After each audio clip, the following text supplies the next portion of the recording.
Peut-on finir Pokémon Émeraude avec Tarsal? Salut, moi c'est Bart et dans cette vidéo, on va voir si c'est possible de finir Pokémon Émeraude avec Tarsal. Pour vous donner une idée d'à quel point ce Pokémon est monstrueux, il est en 3ème génération le 6ème Pokémon le plus faible, derrière des Pokémon comme Magikarp ou Coconfort. Et à la première place, on retrouve évidemment notre Jardin National. On va rapidement passer aux règles, même si vous les connaissez déjà. Seul le Tarsal est autorisé à combattre, les objets de soins sont interdits en combat, les objets à tenir sont autorisés et les CS-Level sont autorisés. Zigzaton, toi-même tu sais, mais pas pendant les combats. Maintenant que tout est clair pour vous, on va passer au challenge. Le début de notre run commence à ON après avoir déménagé. Notre mère nous demande de mettre l'horloge à jour. On part faire un check à Flora dans sa chambre et on surprend son père, le professeur Seco, en train de se faire agresser par un pauvre Zigzaton. On prend donc que Tarsal que j'ai remplacé par Poussifeu et oh putain de merde. Et oui, je l'ai pas dit en intro, mais Tarsal a sa première vraie attaque qui est choc mental au niveau 6. Donc à part faire rugissement contre le Zigzaton, on peut pas faire grand chose. Mais bon, visiblement, il a eu pitié de nous et il a pris la fuite. Le professeur Seco, qui visiblement a de la merde dans les yeux, nous remercie de l'avoir sauvé et nous offre notre Tarsal que je nomme Fabien, en référence à Fabien Olicard le mentaliste parce que c'est la première pensée que j'ai eue. Je pars XP mon Fabien en vidant tous mes rugissements sur les Pokémon sauvages pour qu'il utilise l'attaque lutte qui se lance quand tu n'as plus d'attaque disponible et qui te fait perdre des PV en fonction des dégâts infligés avec cette dernière. Fabien finit par monter au niveau 6 et apprend choc mental. Je pars au nord pour défier Flora qui a un Gobu et je l'ai mis KO en 3 chocs mental. Je passe à l'ouest et le premier dresseur obligatoire à affronter a Mediena qui est de type ténèbres et donc qui est immunisé aux attaques de type psy. Et je n'ai pas le temps de vider mes PP sur lui que Fabien finit KO. Quel magnifique début d'aventure! Je vais donc XP mon Fabien jusqu'au niveau 11 pour qu'il apprenne au reflet qui augmente l'esquive et je retourne affronter le dresseur en augmentant mon esquive au maximum et j'ai dû faire 3 resets pour vider tous mes PP contre son Mediena et le mettre KO avec lutte en finissant avec 1 PV. Je peux vous dire que ça a été long même en accélérant la vitesse du jeu. Bon bref, on arrive à Clémentiville dire bonjour à notre papa. On aide Timmy à capturer son propre Tarsal et on rentre dans le bois Clémenti pour se faire arrêter par un membre de la Team Aqua qui s'est aussi ramené avec un putain de Mediena. Donc rebelote, je pars vider tous mes PP sur des Pokémon dans les hautes herbes, j'ai réussi à le mettre KO et on part en direction de la première arène pour affronter Roxane. Je me fais rembarrer par son Racaillou qui baisse ma vitesse avec Tombe Roche et me met KO. Vu que j'ai la flemme d'XP mon Fabien, je décide d'utiliser Reflet et en à peine 3 tentatives, j'ai réussi à sweep toute son équipe. Un membre de la Team Aqua s'enfuit en courant en direction du tunnel Mérazon après avoir volé le pack d'Evon et kidnappé le pauvre Goélis de Monsieur Marco. Donc on part le confronter et devinez quoi? Il a aussi un Mediena, bordel de merde!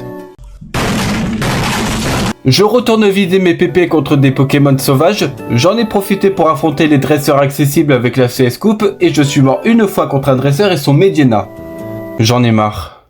Je retourne affronter ce connard de membre de la Team Aqua et cette fois il est tombé KO en 2 luttes.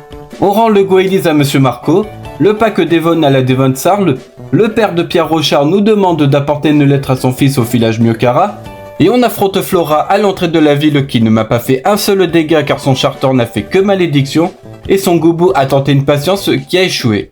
Avec Monsieur Marco, on part en direction du village Myokara. Je pars me faire la deuxième arène et j'affronte Bastia qui m'a fait faire 3 resets pour le vaincre car son Meditika a l'attaque mur lumière qui augmente la défense spéciale de toute son équipe pendant 5 tours. Du coup le Makuita en a profité pour se placer avec Gonflette et m'a envoyé des gros corps perdus dans les dents. Je traverse la grotte granite dans le noir complet car j'ai la flemme d'apprendre Flash à Fabien juste pour donner une lettre. Je trouve enfin Pierre Rochard et je la lui donne. Je pars en direction de Poivre et Sel pour apporter son colis au capitaine Poupe, sauf qu'on me dit qu'il est au musée océanographique qui est envahi par la Team Aqua, et coup du destin, je parle à un des membres qui m'a reconnu et qui m'a donné la CT Larcin qui est de type ténèbres, et donc tape sur le spécial. On va enfin pouvoir taper sur les Pokémon de type ténèbres sans avoir à vider nos PP sur des Pokémon sauvages. Je ramène le colis au capitaine Poupe, on se fait attaquer par 2 membres de la Team Aqua et je perds une fois contre un Carvana car même si Larcin est spécial, c'est une attaque directe et donc je me suis pris son talent peau dure qui m'a mis KO. On passe au nord de Poivre et Sel pour affronter Flora. J'ai réussi à la battre avec des plénitudes et des reflets en ayant 3 PV à la fin du combat. Et je vous le dis, reflet est vraiment le dernier de mes soucis parce que vous allez voir dans la vidéo que même avec cette dernière attaque, j'en ai bien bavé à des moments. On arrive à Lavandia et on part affronter Timmy qui a toujours son tarsal, mais mon Fabien lui a mis 2 claques et on rentre dans l'arène pour défier Voltaire. Pardon, pour se faire démolir par Voltaire qui a Étincelle qui a une chance de me paralyser et Onde de Choc qui n'échoue jamais, peu importe mon niveau d'esquive. Je vais XP sur les dresseurs à l'ouest et je reviens au niveau 29 où il ne m'aura fallu que 5 tentatives pour réussir à me placer et suivre toute son équipe à coups de psycho dans les dents. Je traverse tout le nord pour arriver au site Météore où la Team Magma a volé la mort sous Météore au professeur Cosmo et part en direction du mont Chimney. Avec la complicité de la Team Aqua, je défais les sbires de la Team Magma. Je perds 6 fois contre Max, le chef de la Team Magma, et la 7ème fois, j'arrive à le battre et ils s'en vont tous. Je pars à Vermilava pour me faire la prochaine arène qui était une boucherie pour Fabien car je me suis placé uniquement avec des plénitudes, pas de reflets cette fois. Et j'ai massacré tous les Pokémon d'Adrian, excepté son Chartor qui a tanké Psycho à littéralement 1 PV, mais il a pas tanké le deuxième même après une hyper potion et il est tombé KO. On retourne à l'arène de Clémentiville pour affronter Norman, j'XP un peu sur les dresseurs de l'arène, je défie Norman et en 2 tentatives seulement, j'ai réussi à me placer contre son Speeda qui ne tapait pas non plus très fort et à massacrer toute son équipe, même son Monaflémite qui était plus rapide que moi n'a rien pu faire.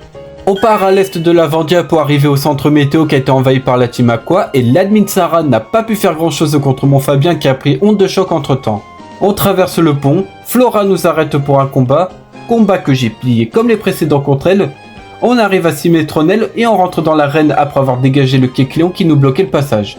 Je suis mort une fois contre un des dresseurs avec son Xatu et on défie Alizé qui s'est fait foudroyer littéralement par mes Ondes de Choc et son Altaria s'est fait one-shot par Psycho.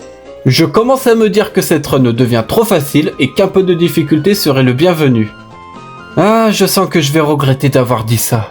On part en direction du mont Memoria, sauf que l'orbe rouge et l'orbe bleu ont été volés par la Team Aqua et Team Magma.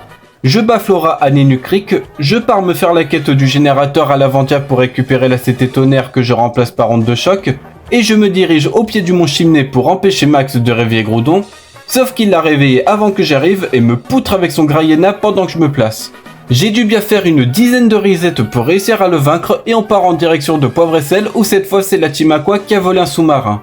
Je pars au nord de Nenu Creek pour entrer dans la base de la Team Aqua. Je suis mort une fois contre un des électrodes et je défie Mathieu, admin de la Team Aqua qui ne m'aura pris que 5 tentatives pour réussir à le battre. Je me dirige vers Agathia pour la prochaine arène et vous vous souvenez quand j'ai dit qu'un peu de difficulté serait le bienvenu ? Et bien là voilà la difficulté. Lévi et Tassia qui m'exterminent avec leur Xatu et Kaorin. Pour vous la faire simple, peu importe mon niveau d'esquive, son Xatu me dépassait et m'envoyait tout le temps des gros psychos qui me faisaient très mal. Et si ça suffit pas, son Kaorin m'envoyait des séismes pour m'achever. J'ai fait des dizaines de resets, rien à faire. Ces deux-là m'empêchent de faire ce que je veux. Donc ce que j'ai fait, c'est que je suis allé récupérer la vive griffe à l'école des dresseurs à Méroville qui a 20% de chance de me faire attaquer en premier. Et je suis retourné affronter ces deux emmerdeuses. Ce qui a été drôle, c'est que mon Fabien a le talent calque qui copie le talent du Pokémon adverse. Donc j'ai chopé le talent lévitation au Céléroc qui m'immunise contre les attaques de type sol. Et à partir de là, le Kaorin ne pouvait plus me toucher avec séisme, et donc je l'ai mis KO. La Team Magma a décidé de prendre d'assaut le centre spatial et avec Pierre Rochard, on les arrête dans leur fantaisie. Sauf que je perds une fois avant de réussir à les battre. On fait une petite session de plongée et on se dirige vers la caverne fond de mer pour cette fois empêcher Arthur de réveiller Kyogre et il nous défie en combat.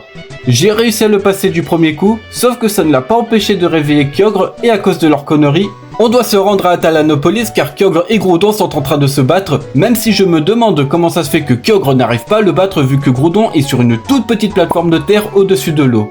Je sais pas, faut qu'on m'explique. Pierre Rochard nous amène voir Marc, le maître de la ligue dans la grotte origine, qui nous envoie à son tour réveiller Shenron pour qu'il calme les deux zigotos. Donc on se dirige au pilier céleste pour le réveiller, et Rayquaza met fin à leur dispute, et tout est bien qui finit bien. On retourne à Talanopolis pour affronter Juan, le dernier champion. J'ai perdu une fois à peu de la victoire car son Hipporoi a tanké Psycho et m'a envoyé un Vibraqua dans la gueule. Mais la deuxième fois par contre j'ai placé assez de plénitude pour battre toute son équipe. Maintenant que nous avons tous les badges d'Oen, on se dirige à l'ouest pour arriver à Eternara, là où se trouve la route Victoire, et Timmy nous arrête pour un combat. J'ai perdu une fois contre son Magnéton, mais la deuxième fois j'ai réussi à le battre et on traverse toute la route Victoire qui a été horrible car je suis mort plusieurs fois contre plusieurs dresseurs, notamment le dernier dresseur avant la sortie qui avait un Cacturne qui est immunisé à Psycho et résiste à Tonnerre. Mais après quelques resets, je l'ai mis KO et je peux enfin accéder à la ligue avec un Tarsal au niveau 57. Comme je sais très bien que niveau 57 c'est limite, je l'ai XP jusqu'au niveau 60 et j'en ai profité aussi pour récupérer toutes les huiles que je pouvais pour monter mes PP de Psycho et Tonnerre. Et je pars défier la ligue en commençant par le plus difficile, Damien et ses Pokémon de type Ténèbres. Son Graiena est insupportable car il m'envoie du jet de sable dans la gueule qui diminue ma précision, m'achève avec des Damoclès, et quand c'est pas son Graiena, c'est son Cacturne avec l'attaque feinte qui ne peut jamais rater. Mais en à peine 26 essais, j'ai réussi à le battre et on passe à Spectra et ses Pokémon de type Spectre qui ont été horribles, surtout son Terraclope au début qui m'envoie Malédiction qui lui enlève la moitié de ses PV, mais en contrepartie m'enlève un quart des miens à chaque tour, ce qui fait qu'en 4 tours je finis KO, ou la plupart du temps, c'est Point Ombre qui, comme feinte, a une précision parfaite. Il m'aura fallu 17 tentatives pour la battre, et cette fois c'est au tour de Glacia et ses Pokémon de type glace qui n'ont pas été tant horribles que ça, même si son Fogler m'a mis KO une première fois et son Oniglali la deuxième fois. Mais la troisième fois par contre je me suis assez placé pour suivre toute son équipe et on finit par Aragon et ses Pokémon de type Dragon. Son Draco c'était bien chiant à m'envoyer des Tomberoches et des Damoclès, et son Dratak à m'envoyer des Lance-Flammes. Mais comme d'habitude, j'ai réussi à me placer et à le battre et on se retrouve devant Marc, le maître de la ligue. Si on enlève son Wailord qui a l'attaque giclée d'eau qui fait autant de dégâts que le Pokémon à 2 PV, et ben c'était super simple, surtout avec mon attaque Tonnerre qui a foudroyé toute son équipe, et Psycho pour son Barbichat. On est devenu le nouveau maître d'Owen avec un Tarsal, mais vous le savez autant que moi, il nous reste quelques trucs à faire. Je récupère les restes qui se trouvent dans le ferry et mesdames et messieurs, je vous présente le moment qui m'a fait le plus câbler, toutes runs confondues. Plus que début gland contre Mars et Jupiter aux colonnes lance, plus que Ruben contre Red Homo Argenté, et plus que Jardin contre Malva à la Ligue Pokémon, le combat contre Pierre Rochard au site Météore avec Fabien au niveau 63. C'est simple, je me fais dérouiller par son armure qui me met KO en 2 aéropiques, et je ne peux pas voir ses autres Pokémon, tout simplement. Donc je suis parti XP jusqu'au niveau 67 et écoutez bien ce que je vais vous dire. J'ai passé 2 heures non-stop à reset en boucle devant lui. J'ai compté le nombre de resets que j'ai fait avec la vitesse du jeu accélérée. Il y a eu plus de 300 resets. C'est énorme. Tout ça pourquoi au final? Eh ben rien. J'ai pas réussi à le battre. Il y a bien une fois où j'ai failli le battre pendant une de mes tentatives. Sauf que son Armaldo, qui était son dernier Pokémon sur le terrain, a tanké mon Psycho et m'a envoyé un aéropic dans la gueule. Après 2 heures de reset, je comprends que ça ne sert à rien de s'acharner et je retourne XP mon Fabien jusqu'au niveau 70. Mon but, c'est de battre Pierre Rochard au plus faible niveau possible. Cette fois, en à peine 20 resets, j'ai réussi à me placer en esquive et en attaque spéciale au maximum et j'ai fracassé tous ces Pokémon.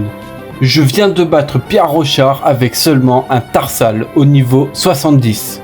Quand je l'ai battu, je vous jure que je me retenais de hurler parce que sinon les voisins allaient toquer à ma porte. On a presque fini Pokémon Emerald avec un Tarsal parce qu'il me reste encore 3 trucs à faire. Je pars défier Rayquaza au pilier céleste que j'ai réussi à battre du premier coup. Je me rends au centre météo où on me dit qu'il y a des fortes pluies au chenal 105. Je me rends donc là-bas, utilise la CS plongée, me retrouve devant Kyogre où j'ai dû faire 4 resets pour le mettre KO. Je retourne de nouveau au centre météo où on me dit que cette fois il y a une forte chaleur à la route 118. Je me rends là-bas et mets KO Groudon après 2 resets seulement. On a enfin fini ce qu'on avait à faire. J'espère que la vidéo vous aura plu. N'hésitez pas à liker et à vous abonner pour ne pas rater les prochains challenges. En tout cas, c'était tout pour moi. Salut tout le monde!